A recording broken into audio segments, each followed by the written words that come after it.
Olá a todas e todos, aqueles que estão nos acompanhando. Estamos aqui de novo com mais um Lugar de Mulher, programa realizado pela Secretaria Nacional de Mulheres do PCB e em parceria com a Fundação Dinar Reis. Hoje temos como convidada a Suelen Siqueira Júlio, que é professora e militante do Coletivo Negro Minervino de Oliveira. Doutoranda e mestre em História Moderna pela UF, Suelen Siqueira Júlio é professora de História e também atua na pós-graduação do Colégio Pedro II, curso de especialização em História da África e em Relações Étnico-Raciais em Educação Básica. Nasceu e cresceu em São Gonçalo, morando no bairro Jardim Catarina. Atualmente mora no Rio de Janeiro, mas mantém o vínculo com seu bairro através do movimento Nós por Nós.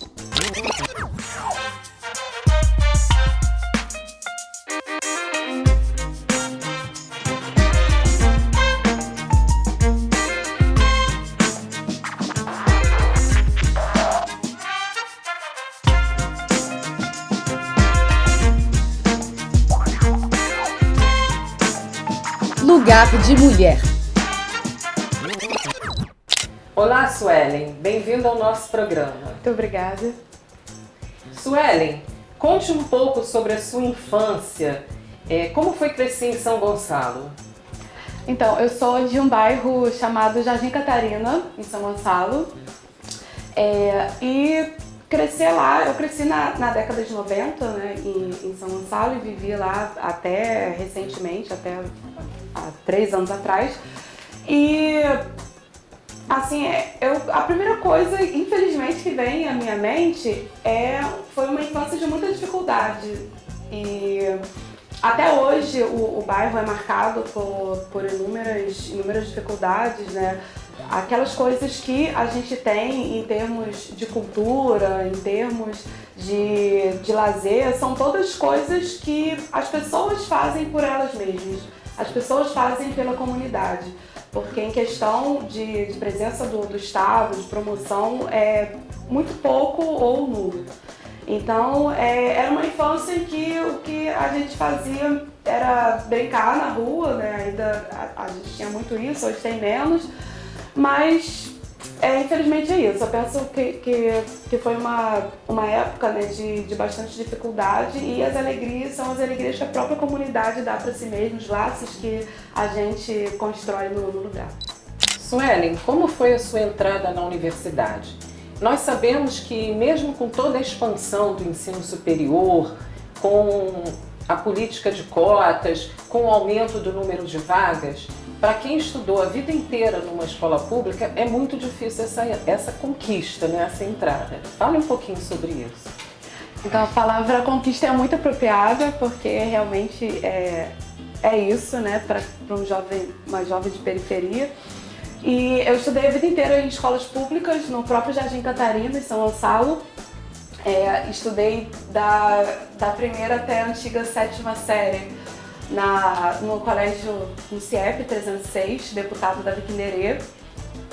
Da 8ª série até terminar o ensino médio, no caso eu fiz o curso normal, formação de professores. Eu estudei em outra escola estadual, que é o Trazigo Filgueiras.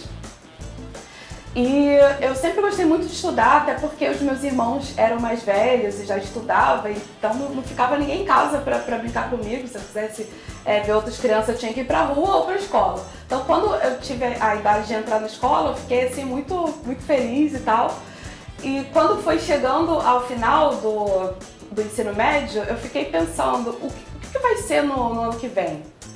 O que eu vou fazer, sabe? Será que eu vou conseguir um trabalho? E como eu fazia o curso normal, a gente sai habilitado para dar aula de 1ª a 4ª série, né? Hoje em dia, 1º a 5º ano. Mas aquilo não me parecia muito promissor, né? Pelo salário que essas escolas pequenas de bairro podem te pagar. E eu comecei a ficar muito preocupada com aquilo.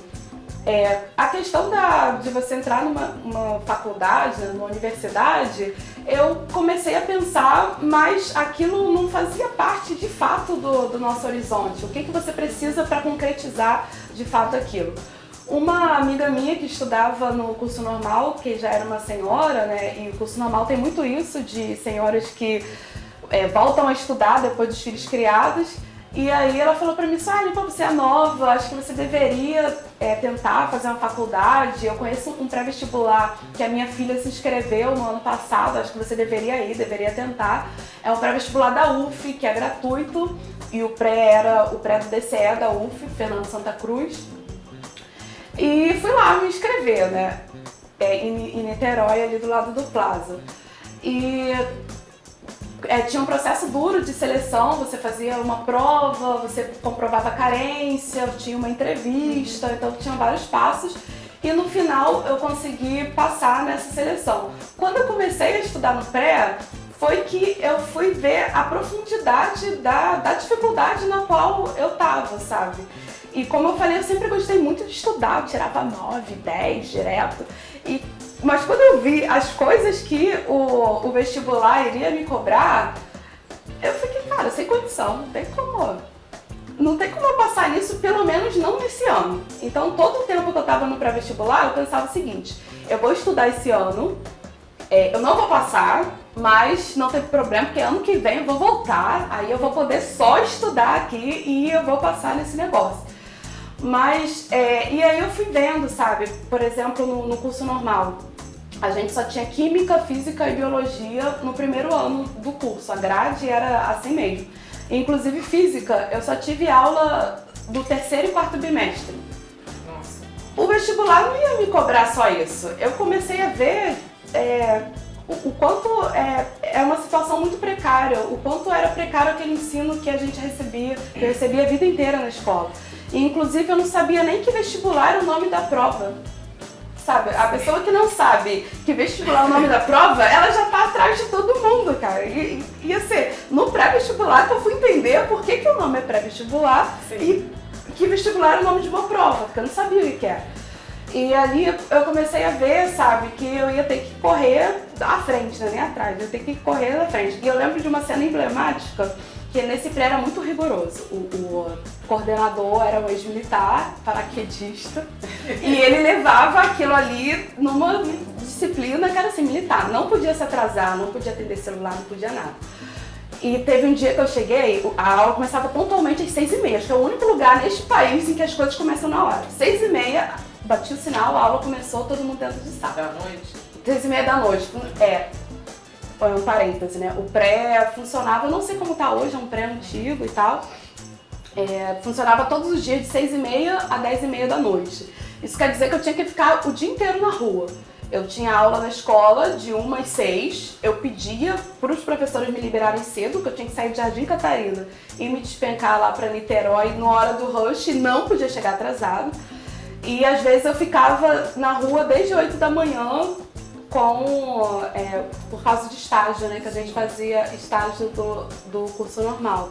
Isso quer dizer que eu almoçava em casa, ficava sem comer até 3h30, que tinha uma maçã, eu tenho pavor de maçã, porque eu só dava maçã todo dia, eu tenho pavor de maçã até hoje. E eu só ia comer de novo, depois dessa maçã de 3h30, eu só ia comer de novo no intervalo do pré, que era 8h30 da noite. Nossa. E eu comia um biscoito. Então eu tinha que comprar um biscoito, e esse biscoito eu tinha que comer metade num dia, metade no outro. E às vezes a gente compartilhava, né? Às vezes tinha um amigo que não tinha nada, então eu sempre costumo dizer que a gente dividia a fome, a gente não dividia a comida, dividia a fome. E aí eu só ia jantar meia-noite e pouco quando eu conseguisse chegar em casa pela distância, né, e tal. Mas aí voltando, a cena emblemática eu cheguei 6h32, num dia que chovia muito, peguei um engarrafamento gigantesco, eu cheguei 6h32. E eu achei que eu ia poder entrar, e o coordenador falou, ei, pode ir voltando, você acha que você tá onde? Que você vai entrar atrasado em sala? Aí eu falei, meu Deus, e era aquela pressão, porque eles cortavam mesmo, assim, você chegou atrasada, tchau, e não precisa voltar. Mas antes eles faziam uma entrevista com você, perguntando o que aconteceu, o que você quer daqui, você tá levando isso aqui a sério, então o tom era esse. E aí ele só começou a falar comigo e eu chorava. E ele falou assim, o que você quer fazer? Qual curso que você quer? Aí eu, história. E ele era de história também, acho que ele ficou meio comovido. Ele falou, beleza então agora você pode se recompor e você entra em sala. Aí eu entrei na sala, tava tendo aula de química orgânica, e o professor ele queria saber como que era o nosso nível, né, de conhecimento e tal na primeira aula. Aí ele botou um exercício lá que eu não entendi nada, eu olhava para aquilo e aquele nada era a mesma coisa, e o menino que estava do meu lado, o Fabiano, ele falou assim, não, fica tranquilo que eu vou te ajudar. Esse exercício é fácil, é só você fazer o seguinte, coloca aí uma cadeia de 5 carbonos. Aí eu fiquei, colocar o quê? Uma cadeia de 5 carbonos. Sabe, aquilo não fazia o menor sentido pra mim, ele teve que me explicar, cara, botar C. Então era esse tipo de coisa, era essa profundidade de onde eu tava. Então aquele ano foi um ano muito difícil, né? Porque eu precisava correr atrás de todo esse prejuízo e a gente tinha aula todos os dias, e feriado, sexta-feira santa, gente, eu tive aula, sabe? E a gente fazia... Aos sábados tinha aula também, aos sábados era o dia inteiro, segunda a sexta à noite, aos sábados o dia inteiro. E quando foi chegando a prova, a gente fazia aos domingos grupo de estudo lá no DCE. Apesar de toda essa correria, foi um ano também maravilhoso em que eu, inclusive, me inseri em muitas discussões políticas, né, e aprofundando uma consciência que antes eu não tinha. Então foi isso, foi uma luta gigantesca. A entrada na universidade é difícil, mas existe também um outro aspecto que o movimento estudantil, o movimento sindical tem debatido bastante, que é a permanência desses estudantes na universidade. E aí entra a questão da assistência estudantil também. Como é que você vê isso? Então, é uma questão assim, fundamental que não tá longe de ter sido resolvida, né? Apesar das conquistas duras que os estudantes, tanto secundaristas quanto universitários, com as suas lutas conseguiram, é uma questão que está longe de ter sido resolvida. Então, algo que me preocupava muito era questões básicas como passagem. Para ir para o pré-vestibular, eu usei o ano inteiro o passe da escola, né, um Rio Card. Como eu estava no último ano, o meu Rio Card, na minha mente, no ano seguinte ele não funcionaria mais. E aí ele ficou ruim no meio do ano e eu pedia emprestado às pessoas, porque eu não tinha tempo de resolver isso, porque eu estava o dia inteiro na rua e à noite no pré. Então eu usava o Rio Card emprestado de outros colegas meus que eu falei, também eu não vou fazer outro, porque ano que vem eu não vou ter mais. Depois eu fiquei sabendo que ele continua passando um tempo depois, né? Então, algo que me motivou muito a continuar no pré é porque aquele ano eu tinha garantido que eu ia ter o passe. E como eu disse, a gente tinha aula nos feriados. O bichinho do Rahan pegou você. E aí não tinha o Rio Card, né? E assim, era ir pro ponto e pedir carona, sabe? Pro motorista, pedir pelo amor de Deus pra deixar entrar e tal. E quando eu fiz a entrevista no pré, a menina falou sobre isso, né? Que a universidade é pública, porém não tem passagem. Quando eu falei assim, gente, não tem passagem, eu já fiquei assim. Mas eu só consegui permanecer e assistir às aulas porque as pessoas me emprestavam o Rio Card escolar para eu continuar indo para a universidade, porque senão eu não tinha condição, não tinha dinheiro de passagem para estar na universidade todo dia. Uma coisa que esse pré também procurava fazer te informar das oportunidades que tem na universidade. Então os professores falavam com a gente, assim que vocês entrarem, vocês procurem saber sobre bolsa permanência, né? Era bolsa emergencial o nome. Procurem saber sobre bolsa emergencial, eles não divulgam direito, vocês que têm que sair correndo atrás para ver. Então quando eu entrei, eu já fui com essa informação e eu procurei. E aí era aquilo, né? Aquele concurso de pobreza que eu vencia facilmente, morando em Jardim Catarina. E naquela época era antes das cotas, então era muito menor mesmo o número de pessoas. Então eu brincava sempre que era só cair no endereço lá que eu ia conseguir. E eu consegui essa bolsa emergencial no primeiro período e no segundo. A questão é que demorava muito a cair. Na segunda vez que eu consegui, eu cheguei a receber todas as bolsas no final do ano. Então é aquilo, a pessoa que realmente não tem um Rio Card e não tem nada, ela não fica. Porque sabe, é muito complicado mesmo. Eu vi pessoas, sabe, trancarem porque não tinham condições de ir. Isso é muito triste, porque olha a luta que é você vencer todas essas dificuldades e depois disso você entra, mas você não consegue se manter. Então eu consegui me manter graças a isso, graças a essas bolsas. Depois eu consegui bolsa de iniciação científica. Então quando a gente diz que os cortes, né, nas universidades são uma tragédia social, são um projeto de exclusão, pensando principalmente nesses estudantes que não têm condição nenhuma de se manter se não houver bolsa auxílio, se não houver moradia, né, para os que moram longe. Eu, pelo menos no Jardim Catarina, conseguia ir e voltar todo dia, mas muitos que vêm de longe, muito longe, não conseguem. Então a gente diz, pensando nesses estudantes, é necessário, né, que essas bolsas, ao invés de serem cortadas, pelo contrário, né, que elas se expandam, porque não é para todos. E a universidade, né, deveria ser para todos, a universidade pública, a escola pública, deveria ser para todos e todas. E como você vê o resultado dessa política de cotas nas universidades? E a questão do racismo? Existe o racismo dentro da universidade? A política de cotas, eu vejo, não tem como ver como outra coisa a não ser algo muito positivo, em vários sentidos.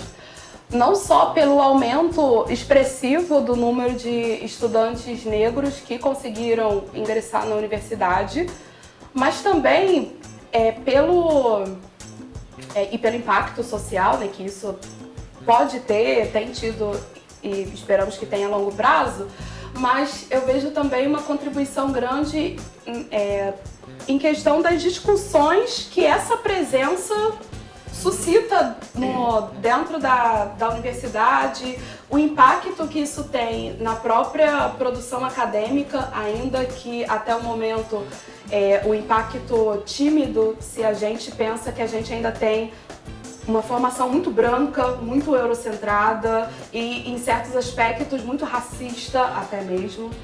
Mas eu vejo como algo positivo. Quando eu entrei, como eu disse antes, não tinha cota, nem para negros, na UF, né, eu digo, nem para negros e nem para escola pública. O que tinha era um bônus de 10% em cima da sua nota, então, se você fosse estudante de escola pública. Então eu me lembro assim, das 5 pessoas negras, das quais eu era uma, que ingressaram comigo, e olha que era um curso noturno de história. Agora, 5 pessoas. Agora você imagina, no universo de 80 estudantes, é bom ressaltar. Curso noturno de história, 5 estudantes negros, no universo de 80 estudantes nessa turma. Agora você imagina uma medicina, direito, sabe, cursos que são mais socialmente mais valorizados e por isso mais disputados. Era uma ausência quase total. Com as cotas, a gente teve uma tímida ainda modificação nesse quadro. Então hoje, quando eu vou à UF, eu vejo muito mais estudantes negros e negras do que eu via quando eu entrei. E eu vejo também uma presença muito maior dessa discussão. Então, enquanto eu estudei na UF, pelo menos eu não conheci nenhum coletivo negro, eu não tive essa discussão. Inclusive dentro da universidade, assim, dentro das disciplinas ou em outros espaços, eu, pelo menos pessoalmente, eu não vi isso. E hoje eu já vejo o contrário, eu vejo coletivos atuando dentro da universidade, eu vejo essas pessoas, sabe, na luta por cotas na pós-graduação, gente, coisa que eu nunca imaginei que eu ia ver o PPGH UF tendo, o programa de pós-graduação História na UF tendo cotas, e agora tem, graças à luta do coletivo de negros da UF. Então isso tem um impacto muito positivo nesse sentido, mas sempre lembrando, né, ainda não estamos onde queremos, porque se nós temos mais da metade da população brasileira negra, então mais da metade dos universitários deveriam ser negros, mais da metade dos médicos deveriam ser negros, mais da metade dos professores universitários deveriam ser negros. E isso está longe disso. Eu tive um total de 0 professores negros na minha formação universitária, entre graduação e pós-graduação. E isso é muito grave, sabe? E isso já responde à pergunta, né? Existe racismo na universidade? Existe racismo no Brasil? Com certeza. E não só o racismo atitudinal, que é alguém te falar uma coisa racista, que é alguém questionar a presença desses negros através das cotas, que isso é uma expressão do racismo, é algo que vai para muito além disso. É algo que, nas entrelinhas, muitas vezes, o seu lugar não é aqui. Sim. Sabe, isso aqui não é pra você. E, pra além disso, você não se ver, sabe? Você não vê pessoas negras sendo lidas, debatidas. Você não vê professores e professoras universitários negros, e hoje temos alguns, né, mas ainda estamos longe disso. Então isso é a expressão do racismo estrutural. A universidade, a escola, não são ilhas, elas estão diretamente impactadas por esse racismo que perpassa a sociedade brasileira. E você falou dos coletivos, e como foi a sua aproximação com o coletivo negro Minervino de Oliveira? Então, eu conheci o PCB na universidade já, né? Em 2009, que foi o ano que eu ingressei. E quando eu cheguei na universidade, eu havia tido contato, né, com as ideias do comunismo, do socialismo, principalmente através do pré-vestibular, que era um pré-vestibular muito voltado para isso, de que não só a gente quer esses estudantes pobres, né, entrem na universidade, mas a gente tem um projeto coletivo. Então a primeira coisa que a gente escutava lá, que a gente era martelado o tempo todo vocês não estão competindo entre vocês inclusive têm que se ajudar, um dá aula pro outro, se você sabe mais história, se você sabe mais matemática, português, você ensina pro outro. E quando você estiver na universidade, você se formar, volte para dar aula. Inclusive lecionei nesse pré, eu tenho muitas saudades depois do doutorado, eu gostaria muito de retornar. Lecionei lá em 3 anos letivos diferentes. Era muito debatido que a gente vive numa sociedade capitalista, desigual, e que isso não precisa ser assim para sempre, como colocam, né, na nossa cabeça. A gente é meio que criado para pensar assim, não, a vida é essa aqui mesmo, sempre foi assim, sempre vai ser assim e nada a gente pode fazer. Não, era sempre a ideia de que o mundo já foi muitas coisas, existiram muitas sociedades e com certeza isso aqui não é o fim. E não pode ser o fim. E a gente pode modificar isso. Então tive muito contato com essas ideias. E aí, quando eu cheguei na UF, tinha lá o PCB, mas uma coisa que sempre eu via é que tinha muitos... as coisas que me convidavam, né, as atividades, acho que eram na UF eu conseguia comparecer. Mas acho que eram no Rio, eu não tinha dinheiro pra vir pro Rio, sabe? E nem o Rio Card passava pra ir pro Rio, que era limitado ali até Niterói. Então não tinha como vir. E aí eu fui, mas não tem condição não e tal. Mas pro final da faculdade, quando eu fui terminando e indo pro mestrado, eu fui em algumas atividades do partido. Quando teve aquelas manifestações, né, de junho, eu sempre estava lá e estava com a ala do partido, mas eu não atuava em nenhuma frente assim, mais organicamente, né, com mais constância. Em 2016, aí eu fui convidada, né, a compor o Minervino de Oliveira, que é o coletivo negro do partido. E ali eu senti uma identificação muito maior com o Minervino do que com outros espaços do partido. Por esse debate, né, sobre o racismo, sobre a questão dos negros e tal. E aí eu comecei a frequentar. Então foi através desse convite para eu poder ir às reuniões, ir às atividades. Em 2016 que eu passei aí.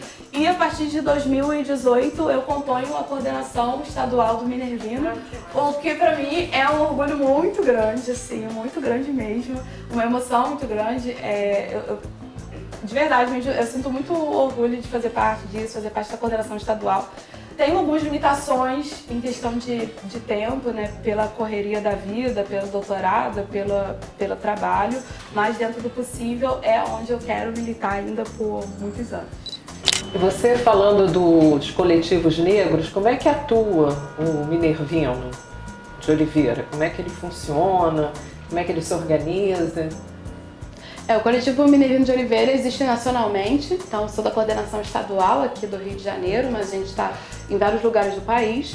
E para além da gente se reunir internamente para fazer formação sobre o racismo, né, debater, nos formar enquanto militantes, a gente procura também estar inserido nos movimentos, né, de trabalhadores, né, das pessoas negras, porque existem pessoas que pensam que estão dissociados, né, ser negro ou ser trabalhador, ou é uma coisa ou é outra, quando na verdade classe e raça no Brasil, né, num país que é fundado em mais de 300 anos de escravidão, não existe como, né? A nossa classe trabalhadora tem uma cor e essas questões são profundamente conectadas.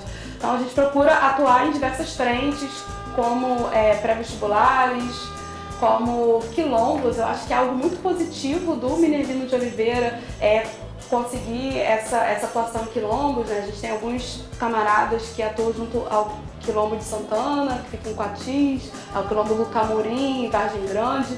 Então a gente procura também essa aproximação. E a nossa ideia é essa, né? Que aonde estejam, né, as lutas dos negros, as lutas dos trabalhadores, a gente esteja presente, né? Seja nas ruas, nas manifestações, seja na educação popular, seja nas escolas, nas universidades, né? Também temos muitos camaradas que são universitários, né? Sua maioria, e a gente procura isso. E algo que está como desafio a nós, inclusive, é essa expansão para os nossos camaradas mais jovens, né? Essa juventude negra que a gente tem visto cada vez mais tomando consciência das questões do racismo. Acho que um desafio para a gente é estar aí junto com os secundaristas, né? É uma frente que a gente também está procurando atuar nesse expandir. E você recentemente publicou um livro, né? Fala um pouquinho sobre isso, sobre essa experiência maravilhosa. Sei. É algo também que me deixa muito feliz, né? Essa publicação do meu livro. Mostra pra câmera. Hoje eu sou doutoranda pela UF e esse livro aqui é do meu mestrado, se chama Damiana da Cunha, uma Índia entre a sombra da cruz e os caiapós do sertão. E esse livro eu fiz através do meu mestrado na própria Universidade Federal Fluminense, né, por orientação da minha professora Elisa Garcia, da UF. E esse livro expressa muitas coisas, né, para além do seu tema, que eu posso falar um pouquinho, expressa mais uma vez a questão das oportunidades. Na universidade, eu tive oportunidades que eu nunca pensei em ter assim na minha vida, sabe? E uma dessas foi lançar esse livro através de um edital. Ele saiu pela editora da UF, né? Então não paguei nada, gratuitamente. E são essas oportunidades que a gente não quer que cessem, né, com os cortes, os ataques contra a universidade pública. Então, através de um edital lançado em 2015, eu pude publicar esse livro. Essa obra foi selecionada e o processo editorial terminou no ano passado, em 2018, quando ele foi lançado, e ele trata sobre a história de uma mulher indígena, porque se a gente já tem um apagamento sistemático da população negra, das mulheres negras na nossa história, imagina o quanto esse apagamento, essa invisibilidade recai sobre os povos indígenas como um todo na nossa história e sobre as mulheres indígenas em particular. Então a Damiana da Cunha é uma dessas muitas mulheres indígenas que existiram, que atuaram historicamente, politicamente e foram invisibilizadas, né, pelo racismo, pela historiografia tradicional. Então a Damiana da Cunha foi uma liderança política importante em Goiás no século XIX, fazendo uma ligação entre os luso-brasileiros, né, os portugueses, e os indígenas caiapós, que era o povo da Damiana. E é uma das muitas trajetórias indígenas que a gente está para conhecer. E conhecer essas mulheres e homens indígenas, esses povos indígenas, não é só você acrescentar uma curiosidade à história, acrescentar um apêndice à história. Implica reescrever a nossa história. Não tem como a gente entender o Brasil, a nossa história, em qualquer momento, até hoje, antes da chegada dos portugueses e tudo, não tem como a gente entender a nossa história sem entender, sem tratar, sem considerar os povos indígenas do nosso país. Estamos encerrando mais um programa Lugar de Mulher. Queremos agradecer muito a presença da Suelen, professora, militante do movimento negro. E no próximo programa nós continuaremos com a Suelen abordando mais sobre a sua militância, mais sobre o combate ao racismo. Suelen, muito obrigada. Eu que agradeço. E Suelen, Lugar de Mulher é? Na luta contra o capitalismo, contra o machismo, contra o racismo, venceremos. Então, saudações feministas e comunistas. Hoje temos como convidada a Suelen Siqueira Júlio, que é professora e militante do coletivo negro Minervino de Oliveira.